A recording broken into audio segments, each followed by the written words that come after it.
Imagine for a moment that everything around you, every sight, every sound, and every touch isn't real.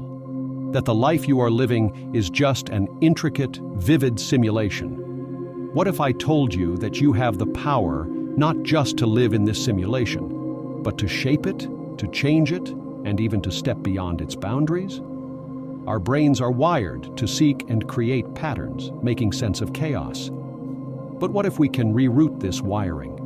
What if you can harness this power to not just navigate, but to truly create and exit the world you think you know? This isn't just about changing how you think. It is about transforming how you exist. It is about breaking free from the unseen chains that bind you to your current perceptions.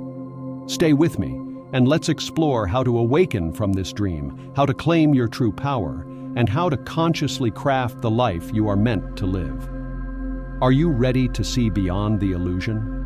The concept of reality as a simulation posits that what we perceive as our world might be an artificial and highly sophisticated construct, an idea that bridges philosophical inquiry with the latest in technological speculation. This notion isn't merely a product of contemporary science fiction, but has roots deeply embedded in both philosophical thought and spiritual teachings. Philosophically, the simulation hypothesis can be traced back to René Descartes and his skepticism about the nature of reality. Descartes contemplated a scenario where an evil demon deceived him into believing in a false world.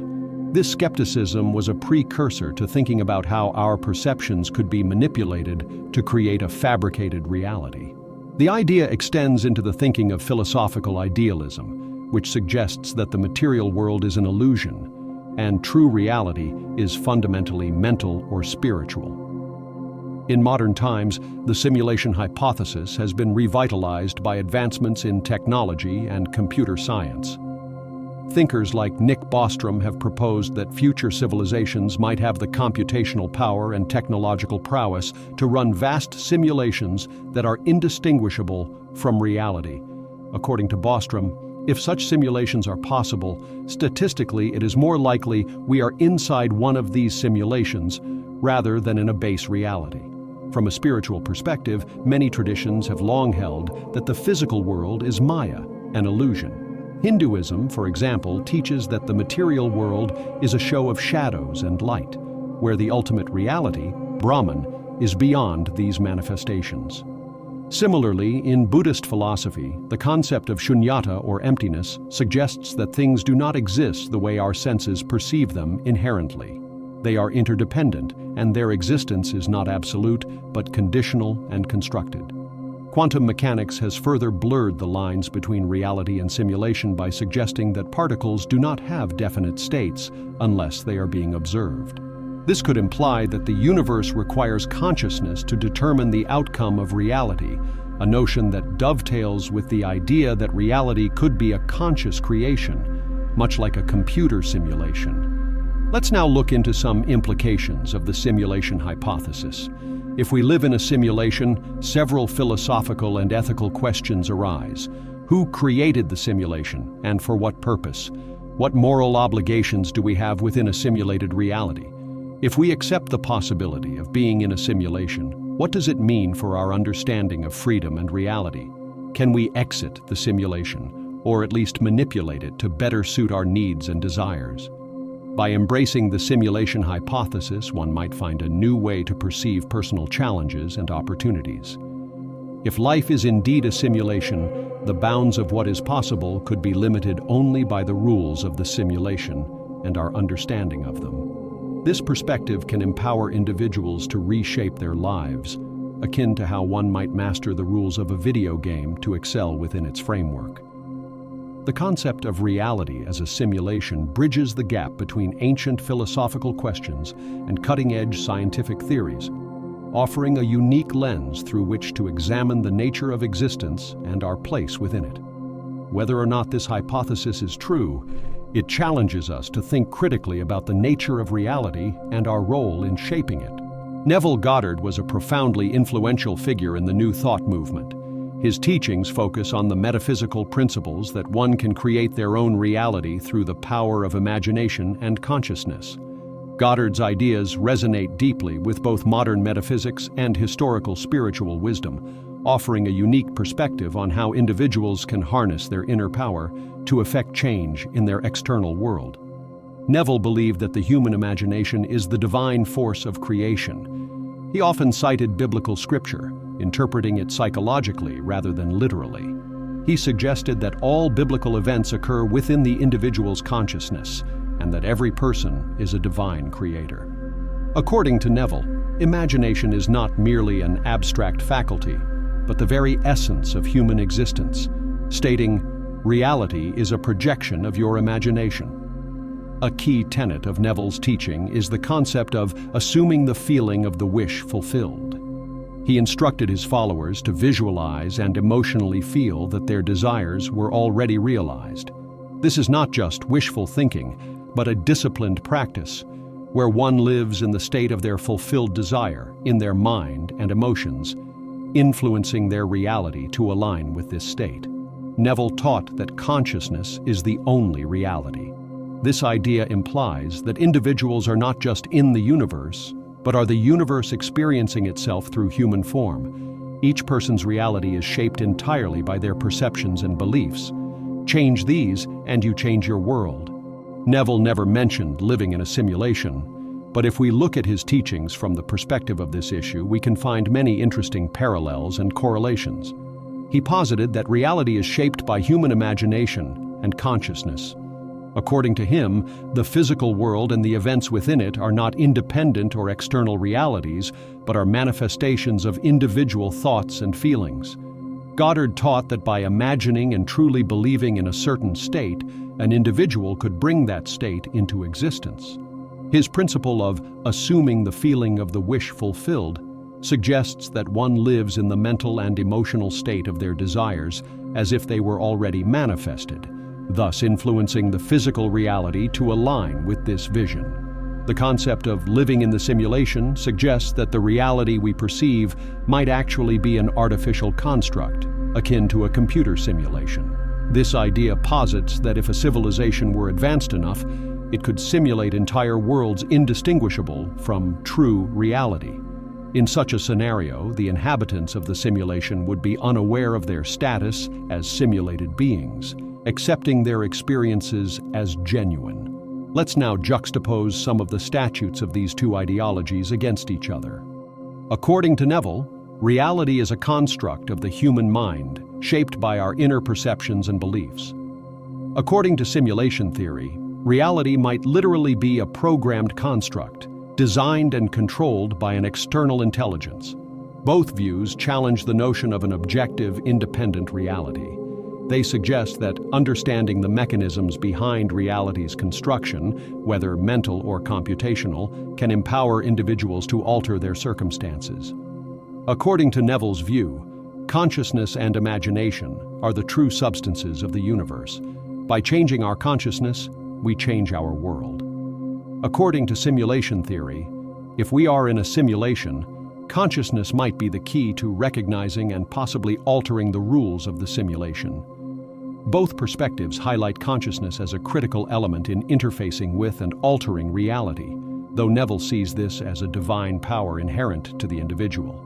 While simulation theory might view it as an anomaly or feature within a broader programming framework, Neville believed that liberation is achieved through spiritual awareness and mastery over one's thoughts and feelings, transcending the illusory constraints of the physical world.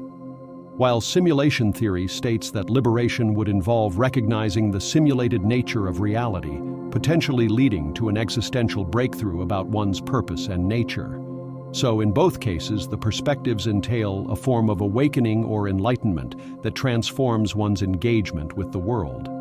Whether by mastering one's internal landscape or decoding the external illusion, the end goal is a profound realization and empowerment. As we delve deeper into the mystical insights of Neville Goddard, we uncover the profound potential each of us holds to shape our personal reality. Neville's teachings illuminate a path where the power of our imagination and consciousness can manifest the world we desire. Yet, understanding these principles raises a pivotal question. how can we practically apply these profound insights to actively transform our reality? Let's now transition from the theoretical to the practical, exploring tangible techniques that allow us to harness the imaginative power Neville described and mold our existence within this grand simulation. These techniques are grounded in the principles of visualization, affirmations, and embodying the end state, tools that not only resonate with Neville's teachings, but also empower us to rewrite the scripts of our personal simulations. Number 1. Visualization. Visualization is a powerful technique that involves creating vivid, detailed mental images of the outcomes you desire. The effectiveness of visualization lies in its ability to program the mind's subconscious, which influences our actions and reactions. Begin by clearly picturing your goal. If your aim is to improve your health, visualize yourself as vibrant, energetic, and healthy. See yourself participating in activities that reflect this state, like hiking a difficult trail or completing a yoga session with ease. The key to powerful visualization is not just seeing, but feeling. As you visualize, cultivate the emotions you would feel if your visualization were real. Joy, pride, and gratitude are potent emotions that can enhance the manifestation process. Make visualization a daily ritual. The best times are often before sleep and right after waking, when the mind is in a highly receptive and relaxed state. Number 2, affirmations. Affirmations reinforce the visualized scenarios and help ingrain the belief that your desires are attainable and already unfolding. Craft affirmations that support your visualization. For the goal of health, you might use affirmations like, "I am full of vitality and wellness," or "Every cell in my body vibrates with energy and health." Repeat your affirmations daily, particularly during moments of doubt or stress. Embed these affirmations in your daily life. Say them out loud in the morning, write them in your journal, or even post them where you'll frequently see them. Number 3, living in the end. This technique, a cornerstone of Neville's philosophy, involves aligning your current behaviors and mindset with the reality of your wish fulfilled. Act as if your desired reality is already true. For instance, if you envision yourself as a successful entrepreneur, begin to adopt the habits, decisions, and networks characteristic of successful individuals in your field. Align your environment to match your aspirations. This could mean organizing your workspace as a successful entrepreneur might, or curating your social media to reflect the professional image you wish to project. Regularly cultivate the emotional states that correspond with your goals. If your goal is to feel peaceful and centered, engage in daily practices like meditation or mindfulness that generate these feelings. These techniques are not just exercises in hopeful thinking, but are practical tools for creating a shift in your mental and emotional landscape, which in turn shapes the simulation of your reality. By practicing visualization, affirmations, and living in the end, you engage deeply with the creative powers of your consciousness, turning the intangible into tangible and the imagined into the real. This active engagement with your desired state of being not only propels you toward your goals, but continuously shapes the fabric of your reality, offering a profound way to exit the limitations of your current life script and step into new possibilities. The journey through understanding and applying techniques to alter reality, inspired by spiritual and metaphysical teachings, culminates in a profound realization. The power to shape our external world begins within our own minds and hearts. The conclusion of this exploration isn't just about the efficacy of techniques like visualization, affirmations, and living in the end. It's about embracing a transformative worldview that empowers each of us to take active roles as creators of our destiny. The primary takeaway from the teachings of figures like Neville Goddard and the principles behind manifestation is that reality is a reflection of our internal state. By changing our thoughts, emotions, and beliefs, we can significantly influence our external circumstances. This idea encourages a shift from passivity to active engagement with the world around us, fostering a sense of responsibility for our life's trajectory. Understanding that we have the power to alter reality also imbues us with a greater sense of responsibility. It suggests that our daily choices, thoughts, and feelings are potent and impactful. This empowerment can be incredibly uplifting but also daunting. It calls for a mindful approach to life, where we continuously align our inner world with the outcomes we desire. As we embrace our ability to shape our reality, ethical considerations naturally arise. The power of manifestation must be approached with wisdom and integrity. It's important to consider not just what we can manifest, but also how our desires affect others and the broader environment. The goal should be to enhance not only our own lives, but also to contribute positively to the world around us. The practice of altering reality is not a destination, but a journey of continuous growth and learning. It involves regular self-reflection, adaptation, and evolution of our techniques as we grow and our goals change. This path is marked by both successes and setbacks, each providing valuable lessons that help refine our approach to manifestation. Looking ahead, the exploration of reality alteration is bound to evolve as we gain deeper insights from both science and spirituality. Future research may offer new understandings of how our consciousness interacts with the universe, leading to more refined methods of harnessing our internal power to effect change. As we conclude, I invite you to embark on this journey of self-discovery and transformation. Experiment with the techniques discussed, observe the changes within yourself and your environment, and adjust your practices according to your experiences.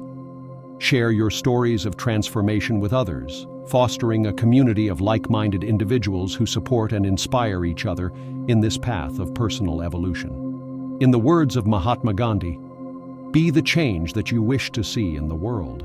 Embrace the power you hold within to not only envision, but also manifest the reality you desire.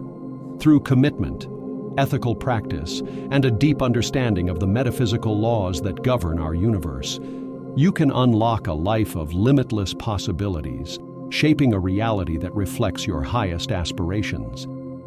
If you enjoyed this video, please show some love by clicking the like and subscribe buttons. I wish you all the best in creating the reality of your dreams. Take care, and let's keep on creating together.